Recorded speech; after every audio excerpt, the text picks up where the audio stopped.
toujours vivre le bien tu fils bilile le kamalo bana ebele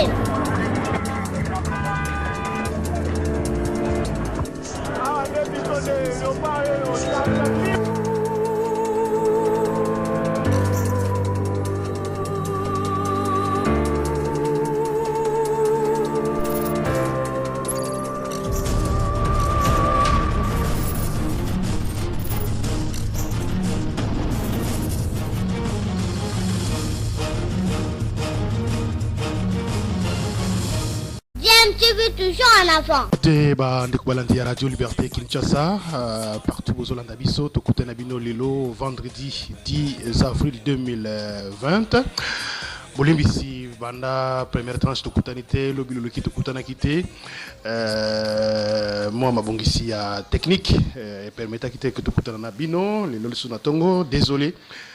Surtout Bengi mingi na standard na biso bonogotuna ko se préoccuper Bengi biso ko melu biso message. Merci beaucoup hein ezola kisakebo toza ensemble na bino et surtout merci pour la fidélité na bino na ba programme na biso particulièrement na rendez-vous des auditeurs ezali émission na bino émission to tia pour que permettre ka interaction ana ta bozo réagir bozo pesa ba kanisi na bino à travers des invités ou sans invités, ils ont permettre bah konziamboka, bah autorité, bah politicien, bah tout nyonso mboka na biso pour tirer quelque chose na gouvernance yamboka ko bongisa to pe ko améliorer oyo baza ko sala.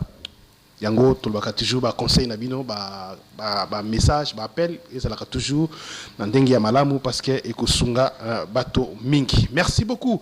Actualité munene oyo to zakli ba ko lo lobité mais to zo lo belango lelo ezali makambo itali détention provisoire, il y a directeur, il y a cabinet, il y a président de la République, mon amboka Vital Kamere, boyebi qui va bien qui na parquet.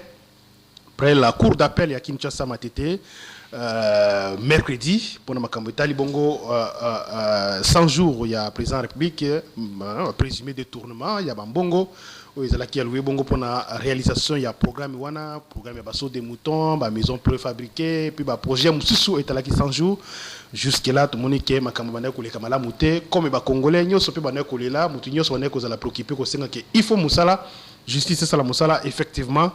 Tout le monde particulièrement pour un dossier wana il y a 100 jours na parquet il y a Matete puis il y a Gombe ba komi ko sala moi quelque chose pour na ko meka ko la kisabongo lumière na o Italie bongo gestion ya mbongo wana ba réaction ils allaient belé na kati ya société na biso ils allaient ba réaction politique et réaction société civile tout le monde PCLC comité laïque de coordination ba sali réaction pour na appuyer ko encourager bongo démarche ya justice kuna obasali détention ya mwana mboka Vital Kamere ba se féliciter quand même à avancer wana ya justice ba bizali plaider ba no sala tout moment pour que justice changer image na yango mais ba senge suko be wana te ba denier ba biloko ba bien o ezala ki détourner peuple aza besoin que biloko wana ezonga donc son bongo ba yibaki ezonga ba suka pe wana te ba kana pe na ba dossier mususu oyo ezala semblé ko zala moi étouffer le ba dossier ba 200 millions hein o boyebi oyo ba tangaki bato mususu boyebi yango malamu ba dossier wana il faut justice que netil liboso ba dossier wana nyoso de tozolo bilango na tongo na lelo comment boire accueillir nouvelle wana il y a incarcération il y a président il y a INC et puis président INC et puis il y a zappé président INC en même temps directeur cabinet il y a président il y a République comment boire accueillir nouvelle wana et panabino yangonde ezali question munene otoko solana bino na tongo na lelo kasi liboso pesa bino maloba toza na ndeko na biso maître Paulin Moukala azali bongo ancien conseiller juridique pe avocat ya fait papa na biso Etienne Tshisekedi wa Mulumba donc azali cadre ya IDPS Tshisekedi na yende tokobeta masolo wana parce que tokaki pe na kati ya makambo ngo bato misu ngi bazo apprécier hein so aussi bato ya IDPS mais IDPS ezali ali ya INC bazana kati ya coalition cash. Est-ce que Bango peut trouver une arrestation en Zanini, c'est normal, l'état de droit, c'est la justice ou c'est coupable politique parce que la INC ils allaient acharnement politique, ils allaient main noire, c'est pas la justice. Maître Paulin Bote. Journaliste. Merci beaucoup pour la patience. Depuis première tranche aux Alaki Nabiso, lobby aux Alaki, Tolixi et Bissoté, les loyers, Tolixité. Merci pour la cause. Bisson à studio. Alors, question tozo kende na zoko siale donc na wutu lo bazali ancien conseiller juridique et puis avocat ya Etienne Tshisekedi ndenge olobi et puis cadre ya IDPS Tshisekedi et pas na bino bo aki nouvelle wana comment il y a interpellation directeur de cabinet allié de taille comme Vital Kamerhe ba biazana centre ya pouvoir ya Félix Tshisekedi même kuna na présidence c'est lui qui est au centre de tout ba interpeller la justice et puis finalement se retrouver na makala. Bon. Satisfaction, évolution, état de droit, accomplissement, il y avait Nabino, il y a IDPS. On a se débarrasser de Etienne Tshisekedi, de Vital Kamerhe, ou bien un regret.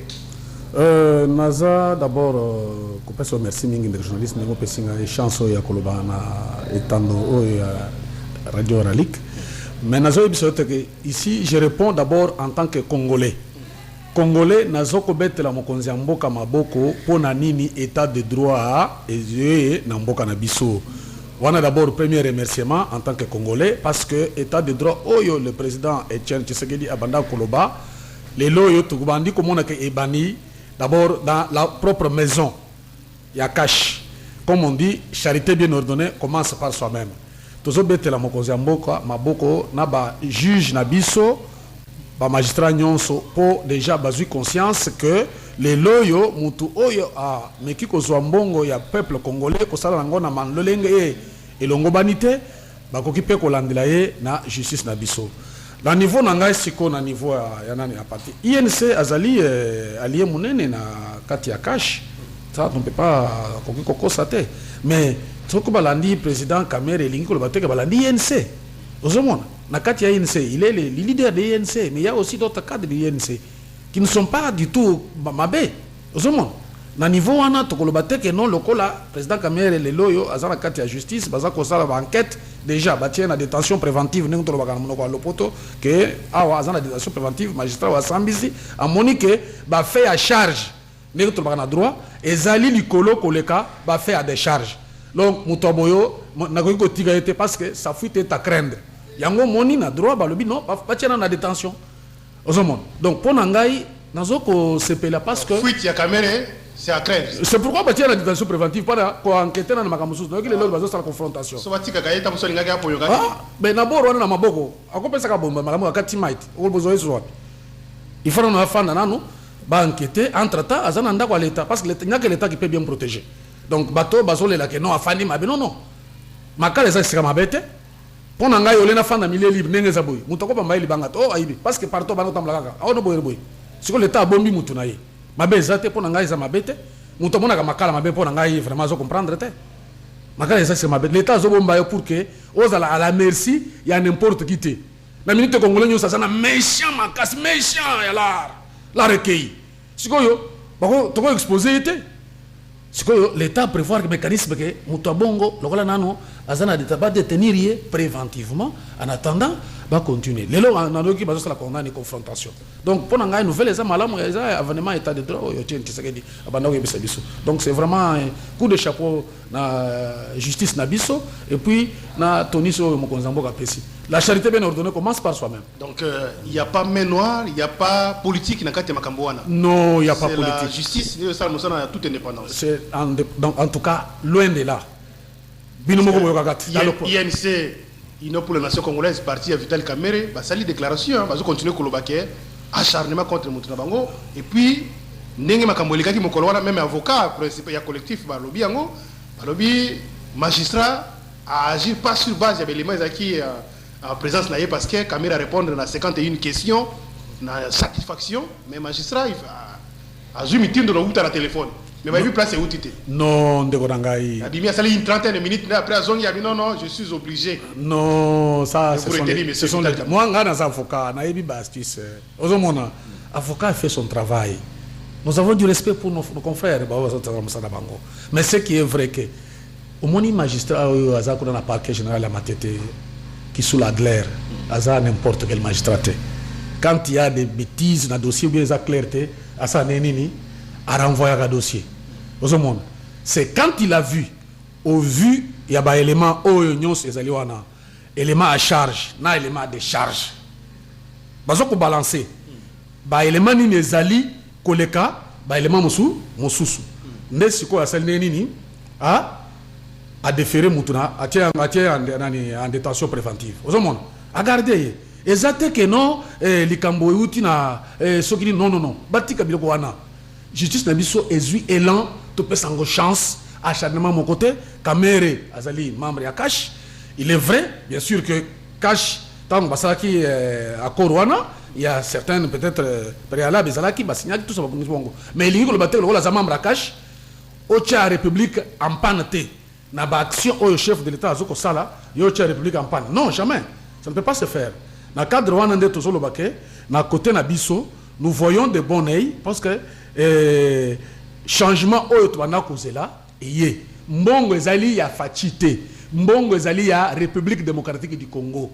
Oyo babi misaki na trésor public pour na kosala misala. Est-ce que yo na expérience comme Moïni Beko, avocat, oza mutu sali droit directeur de cabinet a Koiba, sur l'État, ça qui est mon cousin Yaïba. Merci beaucoup. On c'est ça la COP. A fungla bloco nyoso ça que mon cousin Yaïba chef Yaïba té. Au moment qui tango na gouvernement on a pouvoir été que c'est là ndeko Joseph Kabila. Toyoka que j'étais na cabinet na yemoko azaka cité na makamoko ya commission. Ya soki mbongo asnel biloko bongo ya utabra 32 millions. Ya 32 millions. Au moment ka neni Madame Moko Raïs Albino, mais je peine de Kokoona. Exactement, le monsieur est parti. Aux hommes. Bien sûr, le ministre intérieur, Raïs Amonaki qui pour a sanctionné dans des moussous, c'est-à-dire que a tchagé pembeni. A tchagé pembeni a récompensé. On a style naïe. Si quoi Fachi a un style il y a prison. Aux hommes c'est quoi? Exactement parce que j'étais de cabinet Azali, collaborateur privilégié à chef de l'État. C'est lui-même le carrefour de tout qui arrive. Aux hommes, Salam Moussala n'a honnêteté. Mais ceux qui, aux autres Salaba Magoui, mon frère, pour écouter le Moutouya chef de l'État, on est à normalité. Yango Moni. Est-ce que tu vois comment que situation il y a détention il y a caméra et qu'on peut-être ouvrir c'est là que le bilan de l'État capé babengi tel conseiller. Oh babengi boy. Oh président de la République qui est mon copé. Est-ce que tu vois comment la situation là? Comme c'est un État, tu as état de droit. Oui, état de droit exerce une exception. C'est déjà un décollage. Cause la changement de langage, cause la tête non, c'est le chef de l'État. Au Gobeng on a un plateau Tokolobelango.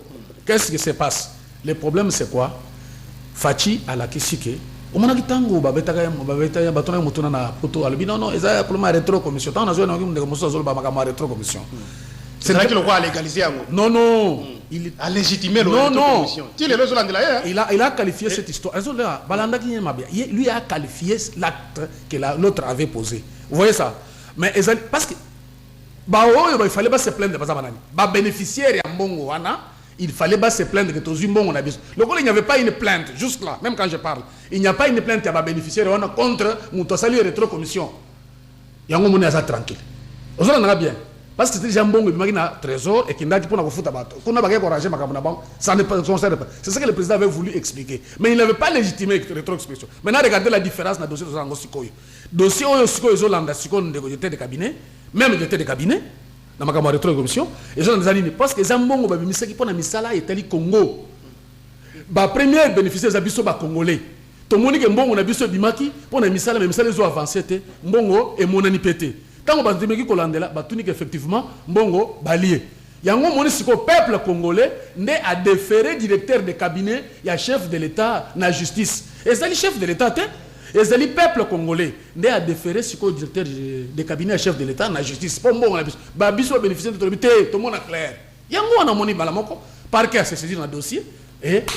Il suffit seulement qu'un Congolais dépose une plainte par rapport à ça. Malamon par cas saisi. Pourquoi souhaiter le lot que tout va impliquer dans le dossier, même si vous avez le président Signoso, si vous avez le conseil Signoso, va se retrouver dans ma cale. Non, sans faute, mon frère.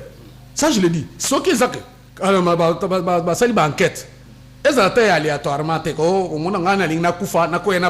non, on était kaka, preuve ezali, que Kingani peut citer. Mon frère, à Kokende. À Kokende Makal. Parce que l'état de droit est une exception. On a vision dans le sens où on a. Maître Paulin Moukala, nous avons rappelé, vous allez ancien conseiller juridique et avocat à Feu Etienne Tshisekedi, donc vous allez actuellement cadre à IDPS. Parti, il y a IDPS Tshisekedi, parti à président de la République.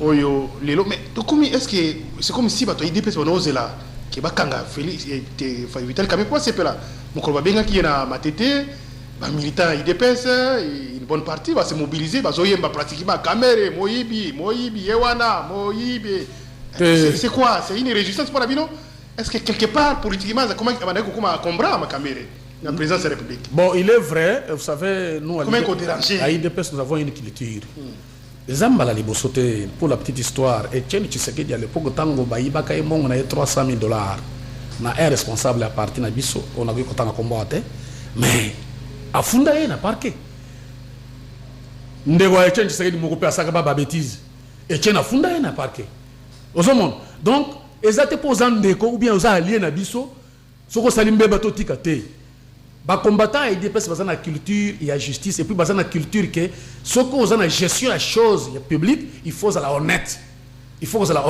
pour nani Congo na minute tout ko souffrir makasi Félix Antoine Tshisekedi ayaki na plan na ye pour nako meka ko pesa robe ya sika na Congo abimisi mbongo monene na trésor public pokra ba sala musala wana partout au Congo yo ozwa mbongo wana oza olobi oza pembeni allié à Félix ozo mbongo wana ekomate bisika mususu ekomate soko landi vraiment ozo affirmer déjà que Kamere azaki mbongo mais kasi akanga mpona nini déjà le fait que magistrat olobi ezali présumé innocent ezali no détention présomption d'innocence ezali tango abanda kolonge pa na epo akende kondima to baki eza présomption d'innocence siko tango comme pas magistrat ou azoko sur dossier s'il base des éléments à charge na décharge azongisi na ndako te parce qu'il avait des conséquences soit azongi na pas na jour akendaki wana azongi pa na ye soit bakangi atikali mais tango tokomona otikali en tant que technicien de droit na koloba nini c'est qu'il y a déjà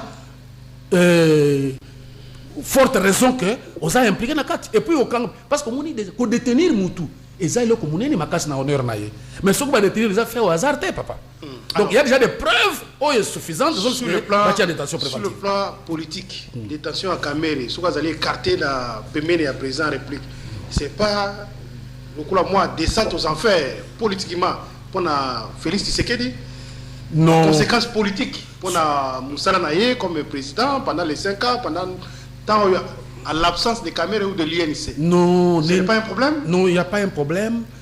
Kamere n'est pas mort. Kamere est devant la justice de son pays. En tant qu'individu congolais, un Congolais, il va présenter ses moyens de défense. Kamere est coach. Oui, il est coach. Mais ce qu'on a coach. Il y a un jouer à Kogata, c'est perdre. Non. Coach a un match na terrain. Mon a match na terrain, joueur. Aux hommes. Ce qui coach a le directive est minée. C'est la logique na yona. Na beta logique na yona. Ah, joueur bien beta. Qu'est-ce qui se passe? Na minute on a c'est bon. Na bota na logique ya bato NCT. Pour nani? La personne qui dirige le Congo c'est Félix Antoine Tshisekedi. C'est lui le président de la République. Il n'y en a pas deux. Mutomi benga coach wana simanda kunaye. Na minute awa tozolo banini. Sur le plan politique, la question effectivement, il y aura des retombées sur le plan politique, même sur le plan, sur tous les plans. Pourquoi? Parce que ce qui est condamné, il ne sera pas encore éligible en 2023. Ça, c'est la conséquence. Ça, c'est d'ailleurs le calcul. Non, et ça bon côté. Mais est-ce que nous sommes en Congolais? Si on est un coordonnateur national et un programme à 100 jours. On nomme coordonnateur provincial. Coordonnateur provincial à Kananga, Martin Kabouya le Bini. Aïe Makambo en atte. Mais moi, c'est la province, le gouverneur a habité. Et comment il coupe na bango? Na minute, qu'est-ce qui se passe? Ok, Nambongo, Mboka. Les Ambonga Fachit, les Ambonga Mboka. Jusque-là, ils ont des dénonciations.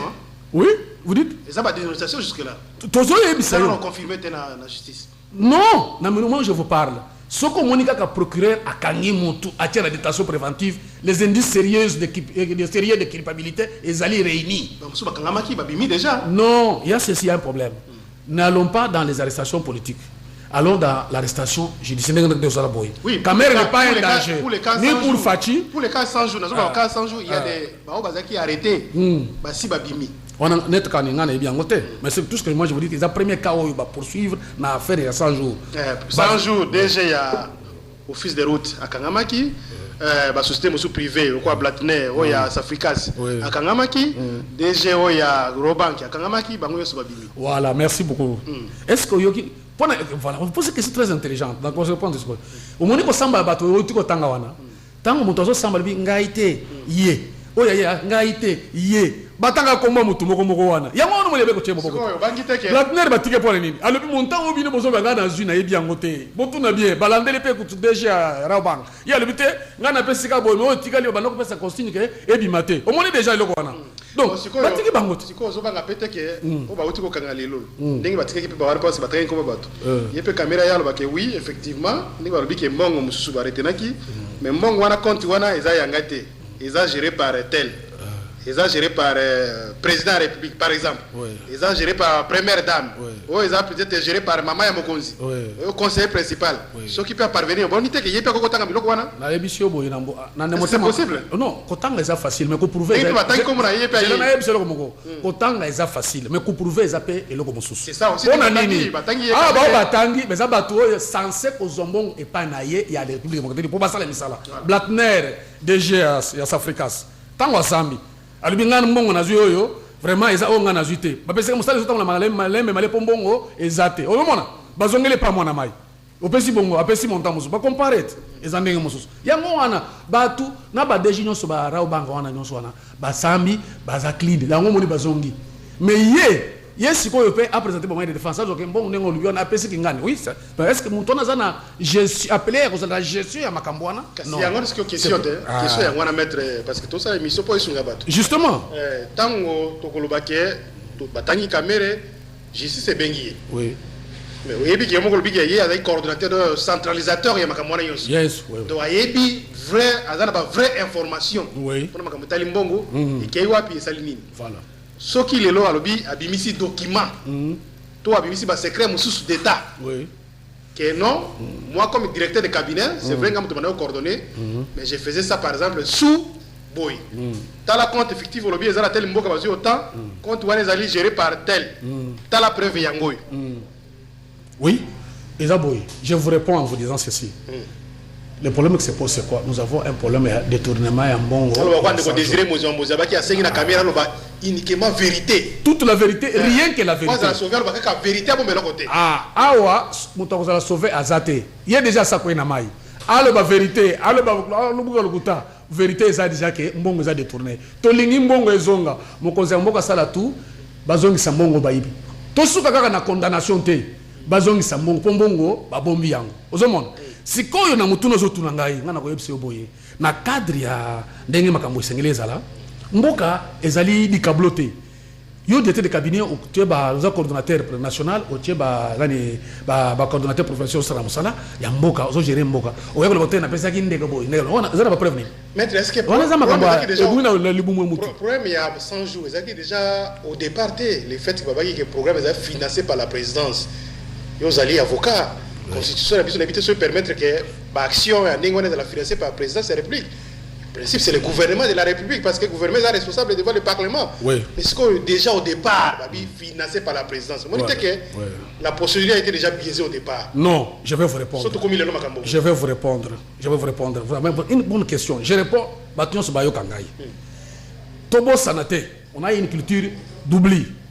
Dans le moment où Fachi a prêté serment, titre au gouvernement. Tout ce sans belé, tout ça, il y a un premier ministre. C'est presque 8 mois. 8 mois. Premier ministre, on a déjà réputé démissionnaire. Abanda ko assurer affaire courante. On ne pouvait pas charger à aucun membre de son gouvernement. Ce qu'on a dit bien à un moment, c'était la présidence, conseiller à chef de l'État, en chacun dans la matière bien déterminé selon que nous avons les ministres. C'est pourquoi on a dit tant que programme à 100 jours. Fachi a sali, programme à 100 jours. Il y a avant que le gouvernement, parce qu'on ne veut pas limiter les actions du chef de l'État. En tant que le straight making power, le président de la République, c'est lui qui montre le schéma ou le guide, il doit normalement, en vertu du pouvoir qui sont les siens, qu'on soit action moussoussou, mais le premier ministre c'est comme ça que c'était financé par la présidence de la République. Ce n'est pas aussi exclu. Alors, dans le niveau en principe, il y a continuité à l'État. Non, devant un réputé démissionnaire, il y a d'abord le premier ministre à Kalazan, il y a détourné mon salaire, il y a Moussouti Yewanat.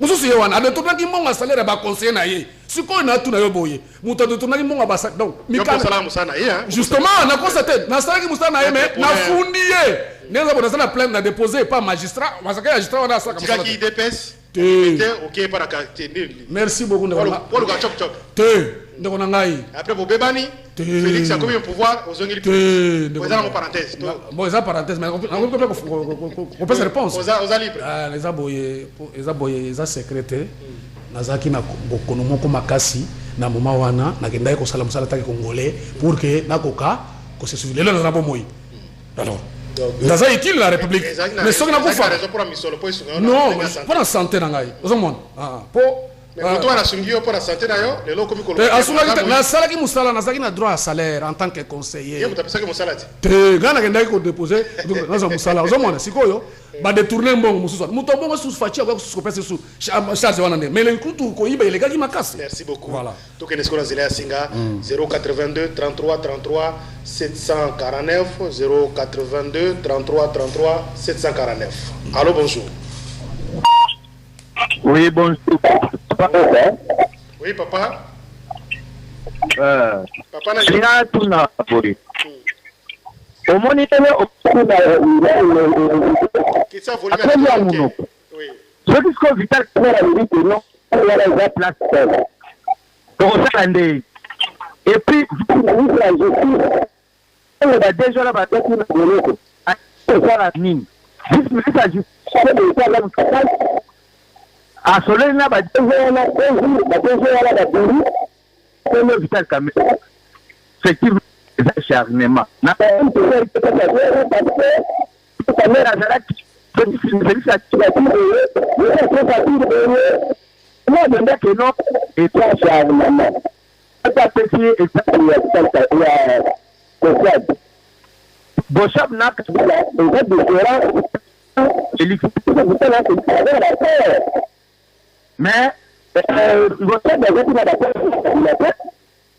alors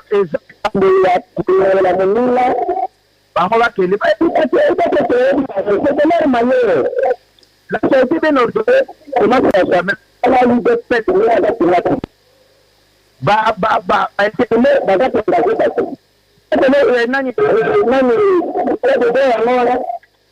non, merci beaucoup. En tout cas, merci. Merci. Amoni ndeko so bengi bozalaka moi musika qui sa volume radio na bino poto yoka malamu to landi kombo ande côté mais to landi question to noter je crois mettre pour répondre moi porter 082 33 33 749. Allô bonjour. Bonjour papa Maxi oui papa Jamédar bonjour. Notre invité na studio maître c'est Raphaël Amatonge. De Raphaël. Je comprends quelque chose dans le dossier. Le cabinet n'est pas la présidence de la République. Pour comprendre bien d'abord le fonctionnement du cabinet de la République, il faut autant de balance. Il y a fonctionnement, il y a cabinet, il y a chef de l'État. Pour que peut-être le débat est clôturé. Kolobaete, Vital Kamere, pesa bafundie ezande ko zamba to lokuta mingi pona nini ango deja robanga koti na prison afuti mbongo atangi komba kamera avec toute preuve batangi komba oya uboya koti kombo na e pour dire que devant l'état l'infraction est ali personnelle individuelle maintenant le but que non ce caméra atangi kombo ya Félix Sekedi si réellement Félix était impliqué dans du dossier wana.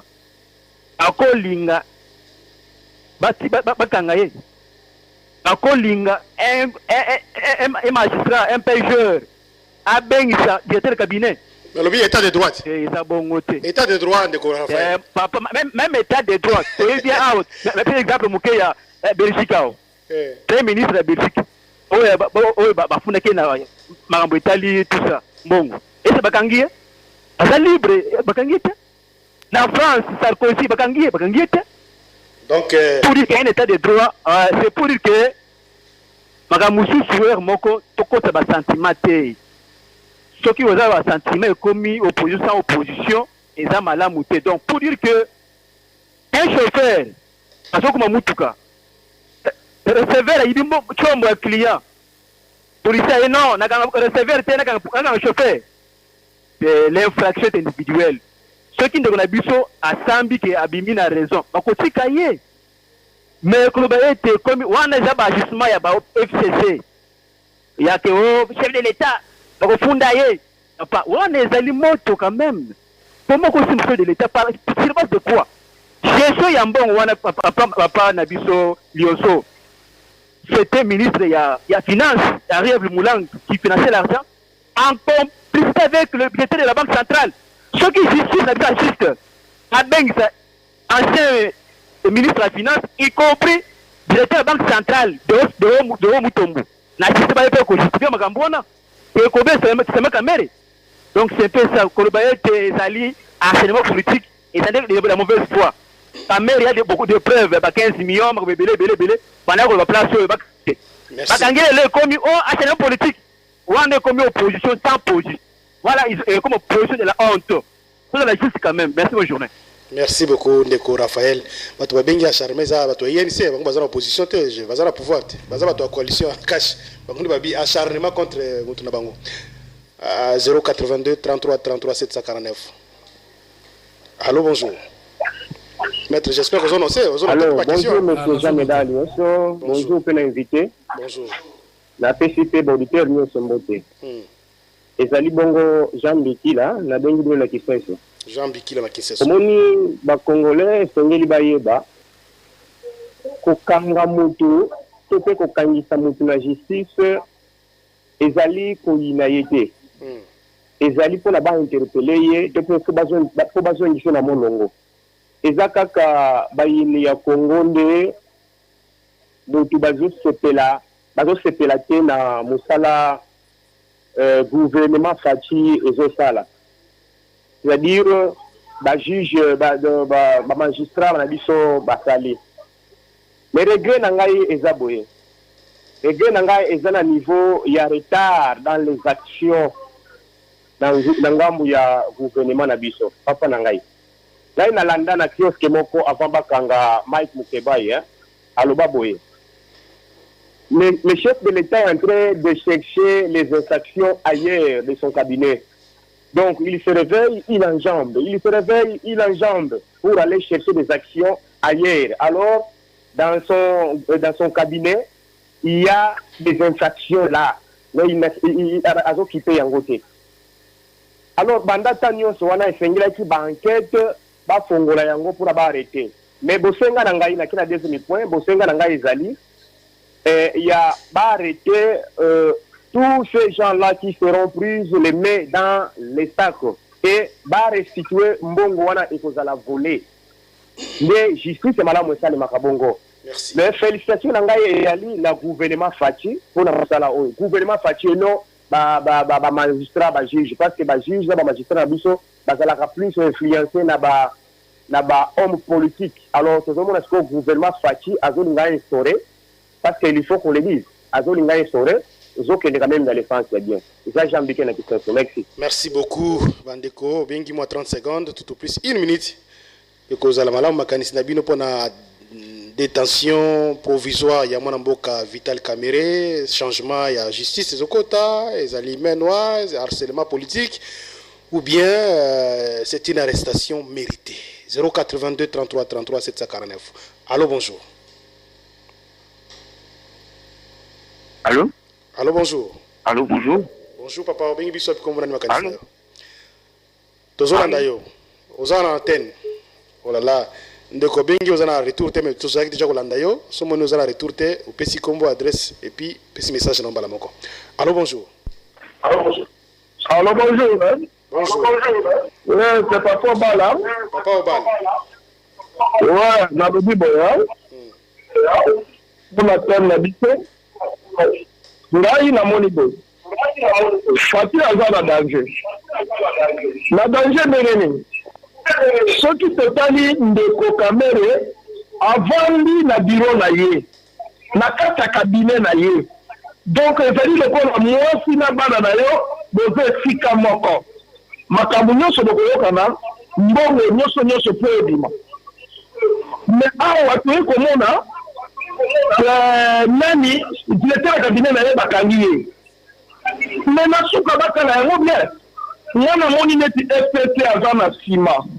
alingi adéclasse bango mpona ezo bandenge wana po tomona mutu ya makasi oyo azalaki pembeni na président république ye wana akei ebongo ye soki par exemple ake kosite ye tote biso awa mbongo wana tozwaki eza kokende bakonte ya nani ya président république alikozala ndenge nini papa Raphaël aza confugiste oyo awuti koloba aza baconfusion ebele ye moko mpe ayebi yango mpongo bino alandaki ye alobi ke wana FCC aza na se barwande balingi badestabilize bango ngai nazomona ke kaka maloba ya papa Raphaël ezali ya solo batala ngo na lisu malamu.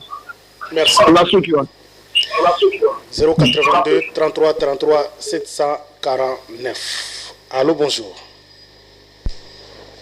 Allô. Bonjour, papa. Comment on a bonjour. Na Angaï, monsieur Anissé, Kimanseke. Anissé Kimanseke. Allô. Oui, Landa, Tozolanda Makanisna yo. Allô. Tozolanda yo, papa. Papa Anissé, pesa Makanisna yo. Allô. Papa Anissé, Tozolanda yo malamu. Oza certainement na retourté. Papa Anissé a accueilli malheureusement. Au Bengi, oza na retourté. Ceux qui te monnaient au quotidien standard, pesa message na yo. Combo, adresse et pesa Makanisna yo rapidement. Allô, bonjour. Allô, bonjour. Bonjour. Il est quoi malheureusement. 082 33 33 749. Allô, bonjour. Allô. Bonjour, papa. Bonjour. Lai Guilain, nous avons un retour. Tous nous avons invité. Est-ce que Albert Yuma, Bahokanga était Kakamé, nous Bahokanga. Merci beaucoup. Ndekou Alobi, Totuna Motuna, invité à Lundi Malam. Allô, bonjour. Ah, bonjour. Bon, moi, quelqu'un moi, c'est du côté la Kinani. Côté la Kinani, pour la bonne année, bah, je vois qu'il voilà, wapi. Kamele, le va vérité. Comment on a papa, bien biso wapi.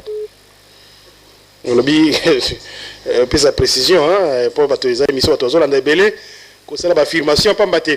Surtout, on peut si comme on a yo, puis poser question, ou bien on peut si Makanisi ou Kosunga. Allô, bonjour. Allô. Beauté, moi, Beauté. Pardon? Qui ça volume à radio, non? Qui ça volume à radio? Oui. Il y a les restaurants de ça qui bango. Le côté est un canessanceur. Vérité est un canessancier. Et des dettes au bâti, vérité des sur la bisto, jusqu'à ce que tu vous arrêtes. Et encore de plus. Nous avons une signature à Genève. Si je trahis le peuple, je vais te faire à ma carrière politique. Voilà aujourd'hui, mon corps, parce que le commettre fait la carrière politique là-bas. Les autres, c'est fait la bataille Caméré. Oui, parce que pour la Caméré, déjà, carrière politique, et baby, a commis la carrière politique, prisonnier, politicien. Carrière est déjà aidée, parce que à représenter tout ce que la Galaxie 2023, 2023, carrière est déjà aidée. À la longue, nous sommes tous occupés. La signature, autant parce qu'il y a qui dans le monde. Si ça, le peuple congolais te souffre, te souffre, te souffre. Nous sommes au Kama, nous sommes là. Et nous sommes là, qui est un changement au Moka. Mais un groupe mort de la Sénat, il faut nous trahir, le peuple congolais. Voilà le résultat, et donc il est moutia, peut-être aux autres, les finalement. Donc c'est pas lui qui va gagner quand même. Si finalement il vous a la ligne, parce que du jamais vu. Dans le gouvernement parti, tout ça, dans le bandec, non, parce que il faut qu'on va s'arrêter. Mais ce qui est passé, c'est non, maintenant qu'il va se tromper du peuple congolais, il est hors que les contrats qui sont dans le contrôle des bambous, mais il y a des réalités qui sont au commun. Merci. Les gens ne comment qu'ils ne savent. 082 33 33 749. Allô, bonjour. Allô. Allô, bonjour. Ah, papa Nissé, na zongi lisusu. Na ngina loba boya na oyo nga na tamboli mwa muke neti kawo ya mbanda ka esengela ki batonga nzela na Kisangani toyi kokoma na Kinshasa baso de mouton biloko 100 jours ekokisama te. Déclaration ni Vital Kamerhe sala ki kwa loba ke ezo évoluer te. Esengela ki ba inaugurer baso de mouton wana inauguration wana esalema te. Mais ba fuite tozaki ko benga ngo ba rumeur politique o lelo ekomi boye soki mutu azolobaka acharnement politique mais babiloko etikali ke esalema te. Est-ce que Vital Kamerhe a déclaré que esalemi te mais mbongo tie bima asala ta déclaration moko boye na média na moni yango te soki aza vraiment coupable bakanga ye bakanga pe ba oyo nyonso bazolia mbongo quelque soit na ba ministère nyonso défense et tout bakanga pe bango balandela oti pe continuer nde onga na kai ko contribuer na eloko wana parce que to souffrir trop na Congo eloko aboyeze exemple moko ya bien makati penza ngana sepeli nango parce que biloko esalemi te. 082 33 33 749. Allô, bonjour. De quoi qui 082 33 33 749. Allô, bonjour. De quoi qui soso tous les auditeurs monsieur Nanzila Singa. Allô, bonjour. Allô, bonjour. Kitsa volume radio na yo papa. Soko bengi ukitsi volume radio. On peut l'envoyer moi quelques minutes. Peut mettre la radio na yo. Allô, bonjour. Allô. Allô, bonjour. Comment on est bien? Allô, bonjour. Ngai maître Dona. Maître Benoît. Dona au copo. Mabingi na makina. Ok, maître. Makanisi na. Allô, bonjour. Bande kona biso ya UNC. Batika bakambo ya acharnement. Acharnement bazosala contre qui? Et puis nani anga zali kosala acharnement. Dossier oyo ezali dossier procureur disons premier ministre ya justice. Ndi conseil de ministre epesaki lokumba ya kolandela bato nyonso oyo bazali batrempe na mbongo ya 100 jours ya chef de l'État. Ndi babengisi bablackmail na badirecteur ya Raobank na bato ya Onatra na lobi ndenge bakangaki mokonzi ya FNL. Est-ce que ezali acharnement? Comment même dossier ce que komi epande kona biso Kamerhe ekoma acharnement? Ezali acharnement te bandeko na ngai. To se rappeler que ere kombo ya Kamerhe etangamaki kambo ya 15 millions de dollars. Président Tshisekedi na poto alobi ke no ezali makambo ya retro commission. Si bato nyonso bafingaki ye awa kazo défendre le directeur de cabinet na ye.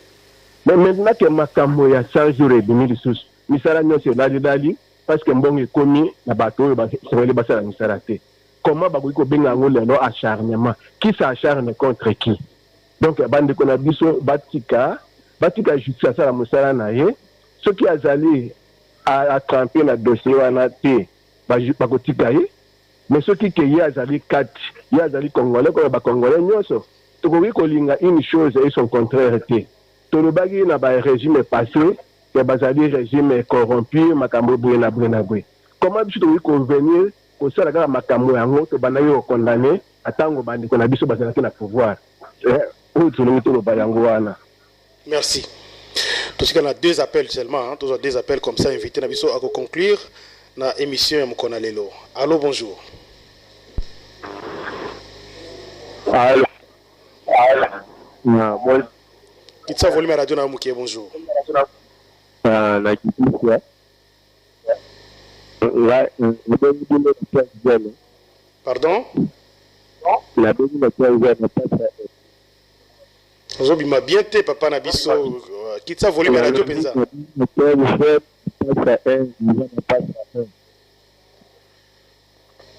Oui, allez-y. Ah, voilà, comment on a aimé. Ndeko aimé. Ah, ndeko aimé, on a contribué dans la mission de la vie. Batika atuloba baoba aloba na batika aloba batika justice asala mosala na yo ezolaka ndenge ezali kamba président kotika bana te batika atuloba aloba likambo ya justice asala mosala na yo akambela pene bayo nyonso bambongo bazongisa batongo nde contribution. Merci beaucoup. Batika biloba aloba dossier de la justice esala mosala na yango ce qu'on a retenu. Dernier appel, Urbain Kayama, Bosoto Zoa, invité Nabiso. Allô, bonjour. Allô, bonjour. Bonjour, maman. Ezali ngai Mama Land. Mama Land. Natangi kombo nanga. Oui. Na lobi boye. nazoyebisa président de la république ayeba déjà basila koti na ndako na ye kokabola ye na Vital Kamerhe eza po kongola koma masango tata nalobaka tokonyata lokola kayansa soki baboteli mwasi na ndako ababanga roi wana biso sotedi Vital aza mwasi ya mokonzi ya mboka afongola misu baluki Vital te baluki nde ye mama Landu Geneviève alobi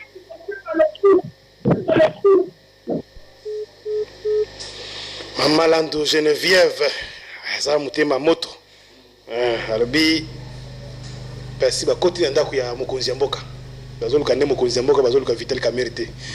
Maître Olandi mo ba réaction peut-être pas ba musu mingi bazopesa ba vie na bango makanisi za nini peut-être à terme aussi à conclusion il y a dossier Vital Kamerhe. En tout cas, merci Nalandi. Je vais faire vraiment un vol d'oiseau, ramasser ma quantité auditeur Nabiso.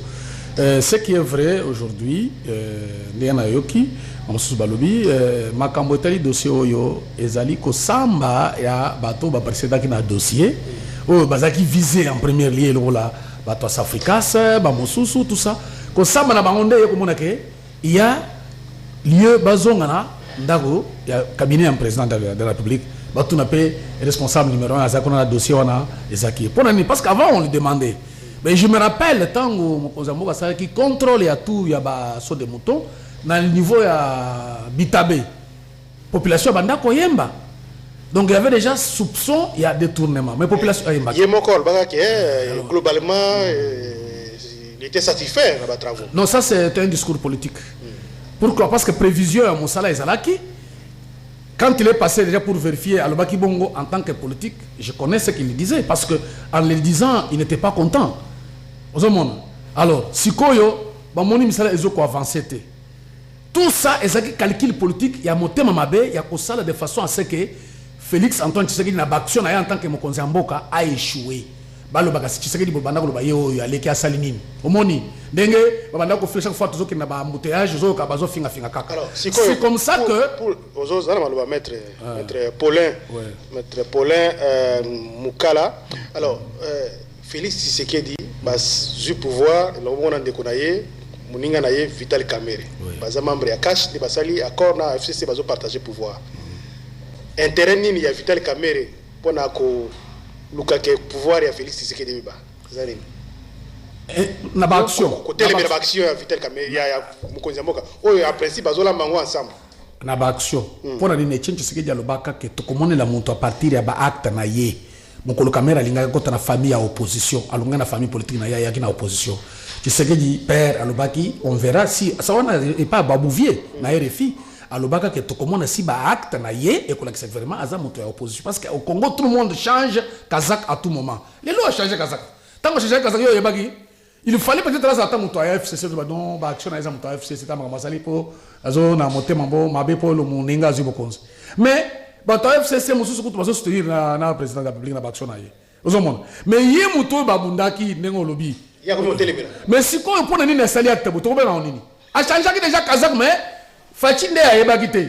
Tant que parti n'a dénoncé acharnement contre Vital Kamerhe. Pour que parti a visé IDPS ou a visé FCC. Non. Acharnement. Tout ça va rappeler ma bébé. Non, bazo visé. Pendant le Benabango, bazo. Discours un message n'a s'adresser à Bazo s'adresser à chef de l'État. Il faut pas tout se voiler la face. Donc chef de l'État. Président de la République a s'acharné contre allié pour que empêcher Allegana. On a des idées là-bas. Ils ont bon côté. Ah, nous avons un problème sérieux. Il y a mbongo. Kanyaka ya mboko. Kanyaka ya mboka et monanité. Si quoi il y a baction bapozaki. Ezalité que le président IDPS, le président FCC, Makambouana, ezalité parce qu'il y a un mandat public. Lorsque la monsale à l'État. Mbongonde et monanité. Ah, ouais, tu as un président de la République, tu as un directeur de cabinet. Tu as un Kamerhe, tu as un Tshisekedi, tu as un président de la République, tu as un directeur de cabinet. Mbongo est un directeur de cabinet. Au Salagi Moussala, pour la Kopona, bateau, entreprise de Fabasala, parce qu'à l'époque, le Premier ministre a quitté. Alors, qu'est-ce qui se passe? Alors, Mbongo et monanité. Dans le lingue, on a des hommes qui peuple, ils ont 5 Mbongo naïe. Ils ont dit Mbongo, tu as dit que azong sambongo na ye ozomona azong sambongo ya Congo Congo à mon clair na action au mon amboka Félix Tshisekedi alinga asa ila ba congolais c'est ça le problème mais quand on kocha mutu bakoro kanjamba ndena zomona mabe olobani ni ko répondre ni mama Lando Geneviève oloba koti na ndako ya mukonzi mboka sala attention bazo viser olobani na ndeko na biso Guilain alobaki est-ce que Albert Yuma pe ba ko kangaye pour y prendre comme 200 millions olobani na papa Obal abaki danger hein Fatini za danger za dossier à FCC za derrière Kouana. Hein? Bon, parce que c'est pas IDPS mais ça FCC derrière dossier. Non. On répond à Batouana. On a répondu boy. Batebele batika kubanga. Tellement que Zambala liboso eloko boyesema depuis histoire ya Congo et Banda. Depuis Kasavu ti lelo to teko ka ngote. Ozomon. Eza premier chef de l'état ya kokanga d'été de cabinet na ye. Mobutu Elombe atero sela ngote. Ozomon. Ce qui fait c'est quoi? Batika kubanga. Na minute maman Geneviève na yo kinenga lobi. Awa eza problème de calcul politique te mutozo diriger mboka Félix Antoine Tshisekedi président de la République c'est lui le magistrat suprême na lolengo boye soko moni bandimi que était de cabinet na ye akende ko répondre c'est que c'est sérieux l'état de droit de yangwana batika ko banga to kende bato FCC baza simate ndenga nazo wana simapona nini mais ce qui est vrai que chez le chef de l'état oyo azali numéro 1 ya mboka le magistrat suprême c'est lui. Ozomon batika kobanga ndeko na biso mululu bamana makamba monsieur Yuma ba preuve nyonso enquête ezali ce qui n'habite sur plainte ezali déjà déposé Ozomon sur plainte déjà déposé magistrat na biso ba kosala enquête ça a sué à CLC hein bazo senga voilà voilà il faut seulement qu'il y ait une plainte même d'un Congolais ezakaka ya yamdon ndenge CLC a le bibongo ba comme plainte bah déposer des moyens de preuve bah côté ici ozomon magistrat a interpellé monsieur Yuma aza au-dessus de la loi té ozomon a quoi répondre na lolenge wana alors le banga suka zanini ba congolais pour nanga eza avènement de tort de droit oyo docteur Etienne Tshisekedi banda ko la kabiso yango eye mona Félix Antoine Tshisekedi mona Etienne Tshisekedi amemeli biso combat oyo ya bango ya 34 ans de lito basalaki pour na kokumisa Congo na kati ya état de droit. Alors na lolenge wana toza la biso nyonso sima ya ba action ya mokonzi ya mboka pour que tokende kokomisa mboka na biso parce que la justice élève une nation boye bate ba kamususu oyo nyonso eza oyebika eza ya ba détournement nende autre oyo muto oyo abanda ko jugire foner na est eza déjà ba kangiye ba to ba détourner ki salaire ya ba fonctionnaire salaire ya na ya ba conseiller ba chargé d'études ba ko kanga pe bango lususu na gouvernement oyo tiko le ka oyo pona nini ba preuve ezali to ko senga kaka Nzambe abatela Congo, abatela mokonzi ya mboka na biso na bakonzi mususu de façon à ce que tozo ba congolais honnête ba pension di frère à Congo pour sala musala sala ngo na lolenge lo mongani oyo tika izongisa na caisse ya l'état et ça mongo na yote vivre na salaire na yo Congo ko ndeli boso. Merci beaucoup maître Paulin, est-ce que vous pouvez passer le numéro de téléphone na yo? Numéro de téléphone na yo peut-être ba ko za la biso benga so moniza dérangement otiki parce que ba doit déranger biso ba inviter on peut ça ba occasion. Numéro de téléphone. Bon. Si vous avez convenu, tout est qui bon. Peut-être que vous avez yo. Merci beaucoup. Le numéro est standard 082 33 33 749 ou koko atteindre biso na numéro privé.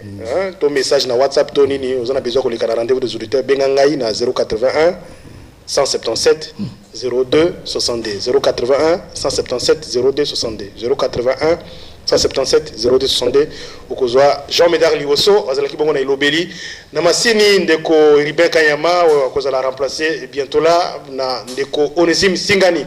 Maître Paulin Mukala, merci beaucoup. Vous allez ancien conseiller juridique et puis avocat ya Etienne Tshisekedi, cadre ya IDPS Tshisekedi. Merci beaucoup. Merci beaucoup Jean Médard. Merci beaucoup. De Botikala Malamu, Kolanda programme ya Radio Liberté Kinshasa.